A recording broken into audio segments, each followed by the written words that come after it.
우리 삶의 90%는 습관에 의해 형성된다는 사실 알고 계시나요? 얼마 전 브룹스를 튼 영상에서도 무의식적으로 하는 행동들에 의해 삶의 90%가 만들어진다고 소개했는데요. 무의식적으로 반복하는 행동들이 바로 습관입니다. 따라서 인생을 효과적으로 변화하는 가장 확실한 방법은 습관을 바꾸는 겁니다. 대부분의 사람들은 25세에 죽지만 75세까지 장례를 치르지 않는다. 벤저민 프랭클린이 남긴 명언인데요. 주변 사람들의 모습을 보면 이 말에 특히 공감이 갑니다. 반쯤은 삶을 포기한 채로 불만족스러운 일만 하며 살아가고 결국 삶의 끝자락에 도달했을 땐 이랬으면 저랬으면 하면서 후회만 가득한 사람들이 너무나도 많거든요. 인생의 후회를 줄이고 싶다면 이번 영상을 특히 잘 보셔야 합니다. 이번 영상에서는 40대 아저씨인 제가 인생을 바꾸기 위해 고쳐야 했던 습관 5가지를 소개합니다. 특히 마지막 습관은 이 영상을 보면서도 당장 쉽게 바꿀 수 있는 습관이니 끝까지 보시기 바랍니다. 그럼 첫 번째 나쁜 습관부터 바로 시작해 볼게요. 첫 번째 나쁜 습관, 부담감을 느낄 때마다 무너지는 습관. 이건 승자와 패자의 가장 큰 차이점 중 하나인데요. 가장 어렵고 힘든 시기의 패자는 그 역경에서 오는 고통과 부담감을 견뎌내지 못하고 결국 무너지고 포기하고 맙니다. 이런 사람들 주변에서 굉장히 많이 봤어요. 다들 부푼 꿈을 안고 무언가를 시작하지만 힘든 순간이 찾아오면 너무 어려워, 난 안 되나 보다, 나는 운이 없어, 난 노력해도 안 돼, 이런 말들을 하면서 쉽게 포기해버립니다. 반대로 결국 승리하는 사람들은 어떨까요? 승자는 누구나 어려운 순간을 겪는다는 것을 이해하고 그 시기를 성공으로 가는 길의 한 부분으로 받아들여요. 저도 사업을 시작하고 첫 몇 년 동안은 굉장히 힘들었어요. 커피 한 잔 사 마실 돈까지 아껴야 했던 상황이었죠. 어떻게든 이 사업을 키워보겠다는 각오로 부모님 집방에 처박혀서 일만 했습니다. 절대 무너지지 않기 위해 이를 악물고 일했어요. 왜냐하면 이런 과정이 나를 더 단단하게 만들어줄 거라고 믿었거든요. 그리고 이러한 과정을 계속해서 견뎌냈더니 실제로 굳은 살이 생기고 근육이 생기고요. 그 덕분에 지금은 남들은 부러워할 정도의 여유를 갖고 살게 되었어요. 가장 기름진 땅에서 자란 나무가 가장 튼튼한 게 아닙니다. 가장 강한 바람을 버텨낸 나무가 가장 튼튼한 거예요. 그 부담감에 대한 반응은 내가 선택할 수 있다는 것을 이해해야 합니다. 부담감은 나만 느끼는 게 아니에요. 내 주변 사람들까지 그 부담감을 느낍니다. 성공을 결정짓는 건 부담감과 같은 기분을 어떻게 사용하느냐에 있어요. 각 분야에서 정상에 위치해 있는 사람들은 이걸 모두 이해합니다. 결정적인 순간에 이러한 기분을 자신이 유리한 방향으로 사용하는 거죠. 예를 들어 긴장된다고 말하는 대신 설렌다고 말을 하고 결정적인 순간에 자신의 역량과 기량을 제대로 발휘합니다. 긴장감과 설렘의 신체적 반응은 똑같아요. 손발에 땀이 나고 심박수가 오르고 텐션이 올라가요.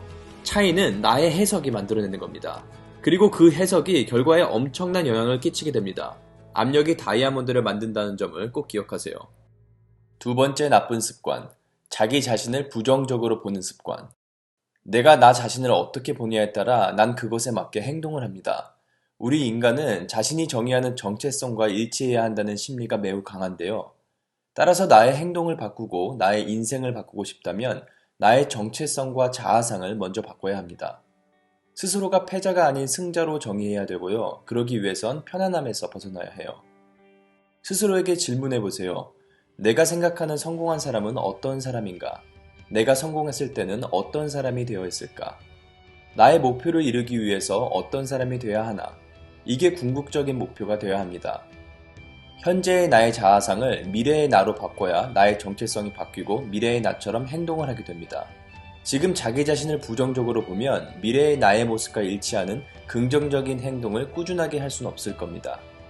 성공한 사업가로서 나의 미래를 상상하면서 지금의 나 자신은 무능하고 게으른 사람으로 본다면 어떨까요? 여러분들 농구 황제 마이클 조던 다들 아시죠? 그런데 마이클 조던이 고등학교 농구팀에도 발탁되지 않았다는 사실 알고 계시나요? 그때 마이클 조던이 자신을 농구에 소질이 없는 사람으로 정의했다면 어땠을까요? 계속 농구 선수의 꿈을 꾸면서 계속해서 나아갈 수 있었을까요? 절대 아니에요. 다시 말하지만 인간은 자신이 정의하는 자신의 정체성과 일치해야 한다는 심리가 매우 강합니다. 그래서 나 자신을 보는 방법을 먼저 바꿔야 하고 그래야 행동이 바뀌고 결과가 바뀝니다. 세 번째 나쁜 습관, 지지 않으려고 하는 습관. 여러분은 게임을 할 때 지지 않기 위해서 게임을 하나요? 아니면 이기기 위해서 게임을 하나요? 굉장히 당연한 소리 같지만 이건 승자와 패자가 갖고 있는 엄청난 차이예요. 패자는 매일을 그저 지지 않는 것에 집중하고 잃지 않는 것만 생각하면서 살아가요. 그저 버티기만 하는 삶이죠.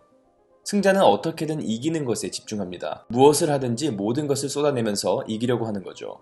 죽고자 하면 살 것이요 살고자 하면 죽을 것이라. 이순신 장군님의 말씀이 있었죠. 지지 않으려고 하는 건 전쟁터에서 방어만 하는 것과 같아요. 방어는 아무리 잘해도 무승부로 끝납니다. 그 전투를 절대 이기지는 못해요. 방어를 하는 게 목적이라고 하더라도 최선의 방어는 공격입니다. 축구 같은 스포츠에서도 마찬가지죠. 수비를 아무리 잘해도 공격을 하지 않으면 그 경기는 이기지 못합니다. 잘하면 무승부로 끝나는 거죠. 그래서 경기에 참여를 할 거라면 올인한다는 마음으로 경기에 임해야 됩니다. 이 세상에 태어나고 인생을 산다는 건 인생이란 게임에 이미 참여하고 있다는 의미예요. 그러니 승리하고 싶다면 이긴다는 마음으로 경기에 임해야죠. 본인이 생각하는 승자의 모습이 어떤 모습인지 생각해보고 승자의 마음가짐으로 행동하는 겁니다. 네 번째 나쁜 습관, 한쪽 발만 담그는 습관. 부자들은 부자가 되는 것에 올인하는 반면 가난한 사람들은 부자가 되는 것을 꿈만 꿉니다. 이게 부자는 계속해서 더 큰 부자가 되고 가난한 사람들은 계속해서 더 가난해지는 이유예요. 가난한 사람들은 책 여러 권을 사서 열심히 챙겨 읽으면서 언젠가 부자가 될 거란 꿈만 꾸고 있어요. 부자가 되기 위한 행동은 아무것도 안 하면서 말이죠. 그럼 부자들은 어떨까요? 부자들은 실행 속도가 엄청 빠릅니다. 제 주변의 모든 부자들에게 이런 공통점이 있어요. 좋은 아이디어가 있거나 새로운 걸 배우면 그걸 곧바로 적용시켜 봅니다. 가난한 사람들은 계속해서 책을 읽고 준비가 부족하다, 더 알아봐야 한다는 핑계로 아무런 실행을 하지 않아요. 그런데 완벽하게 준비가 되었다고 느끼는 순간은 절대 오지 않습니다. 그리고 막상 시작하기 전까지는 그 선택이 옳은 선택인지 틀린 선택인지도 모르는 것이고요. 최대한 빨리 시작을 해야 그 선택이 옳은지 틀렸는지 판단할 수 있는 기회가 주어집니다. 틀렸다면 빨리 다른 길을 찾아야 하고 그게 옳은 선택이었다면 더 빨리 옳은 길에 올라타게 되는 거예요. 준비하고 발사하고 조준하고 이 순서입니다. Ready, fire, aim. 내가 원하는 것이 무엇인지 알았다면 그 방향으로 행동을 하세요. 그런 다음에 하나씩 조정하고 맞춰가면 됩니다. 우물쭈물하면서 시간 낭비하지 마세요. 어차피 내가 계획한 대로 100% 되진 않거든요. 그렇기 때문에 빨리 성공하고 싶다면 실행 속도를 높여야 해요. 그래야 아닌 방법은 조금이라도 빨리 걸러내고 옳은 방법을 더 빨리 찾아낼 수 있거든요. 넘어지더라도 앞으로 넘어지세요. 이게 여러분의 꿈을 현실로 만드는 방법이에요.